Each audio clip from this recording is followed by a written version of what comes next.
चीन और पाकिस्तान भारत के दो ऐसे पड़ोसी देश हैं जिससे भारत को हमेशा खतरा बना रहता है, और अब इन्हीं दोनों बढ़ते खतरों के बीच भारत रॉकेट फोर्स बनाने की तैयारी में है।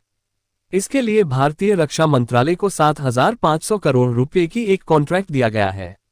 इस बजट में भारतीय सेना के लिए प्रलय बैलिस्टिक मिसाइलों की 250 यूनिट का ऑर्डर देने वाला है। ये कदम पिछले साल दिसंबर में रक्षा मंत्रालय से भारतीय वायुसेना के लिए उठाया था, लेकिन अब इन मिसाइलों की नई यूनिट को मंजूरी दे दिया गया है। प्रलय बैलिस्टिक मिसाइलें 150 से 500 किलोमीटर की दूरी पर लक्ष्य को भेद सकती हैं, और इसकी खास बात यह है कि दुश्मन के एयर डिफेंस सिस्टम के जरिए प्रलय मिसाइल को रोक पाना लगभग नामुमकिन है।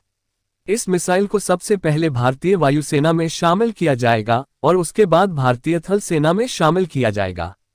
आप और हम जब कभी भी युद्ध या सैन्य कार्रवाई के बारे में सोचते हैं तो हमारे दिमाग में जो छवि बनती है वह सैनिकों, टैंकों और लड़ाकू विमानों की है। ये सभी दुश्मनों के साथ सीधे युद्ध में उलझे होते हैं। इसमें व्यापक तौर पर जनहानि भी होती है। ऐसे में युद्ध का ये दृष्टिकोण अब अप्रचलित होता जा रहा है, क्योंकि आने वाले भविष्य के युद्ध बिल्कुल अलग हो जाएगा। क्योंकि आने वाले समय में जमीन पर सैनिकों को तैनात किए बिना ही दुश्मन के सामरिक और सैन्य अड्डों को तगड़ी चोट पहुंचाया जा सकता है। उनमें से ही एक तरीका मिसाइलों के जरिए होगा, क्योंकि मिसाइल लंबी दूरी तक बिना जनहानि के प्रभावी तरीके से हमला करने में सक्षम है। ऐसे में दुनिया भर के शक्तिशाली देश अब सेना के अलग रॉकेट फोर्स का गठन कर रहे हैं। रॉकेट फोर्स देश की मिसाइलों को ऑपरेट करती है और इनका प्रमुख काम सेना, वायुसेना और नौसेना के साथ मिलकर दुश्मन के ठिकाने पर हमले को अंजाम देना है। भारत में अभी तक रॉकेट फोर्स का काम कोर ऑफ आर्टिलरी कर रही है। इसमें टैंक, तोप और मिसाइलें शामिल हैं। भारत के लिए 3,400 किलोमीटर की एलएसी पर एक दोहरी चुनौती है। भारत को भारी पारंपरिक ताकतों के इस्तेमाल के बिना ही चीनी सेना के खिलाफ युद्ध के लिए विकल्प को तैयार करना है। दूसरा, पर्याप्त लंबी दूरी की मारक क्षमता को बनाए रखना है, जिसका इस्तेमाल किसी भी परिस्थिति में तुरंत किया जा सके। ऐसे में एक इंटीग्रेटेड रॉकेट फोर्स इन दोनों उद्देश्यों को पूरा करता है, जो भारत के दिवंगत सीडीएस जनरल बिपिन रावत ने 2021 में रॉकेट फोर्स के संचालन का सुझाव दिया था।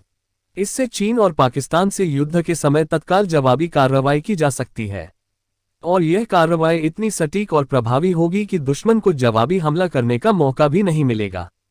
रॉकेट फोर्स के बनने से भारतीय सेना के कोर ऑफ आर्टिलरी के ऊपर से दबाव हटेगा, और यह फोर्स न केवल भारत के स्ट्रेटेजिक हथियारों को कंट्रोल करेगी, बल्कि मौका मिलने पर जवाबी कार्रवाई के लिए तुरंत ही तैयार होगी।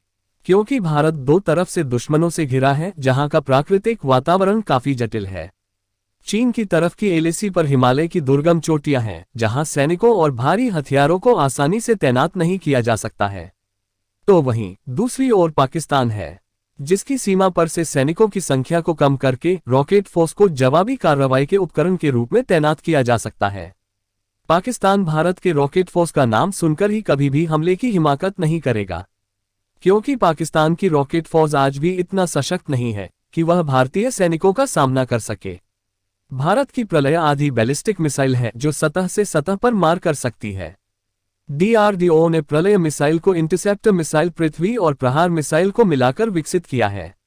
इस प्रलय मिसाइल की रेंज 150 से 500 किलोमीटर है, और ब्रह्मोस सुपरसोनिक क्रूज मिसाइल के अलावा ये भारत द्वारा तैनात की जाने वाली एकमात्र युद्ध क्षेत्र मिसाइल है।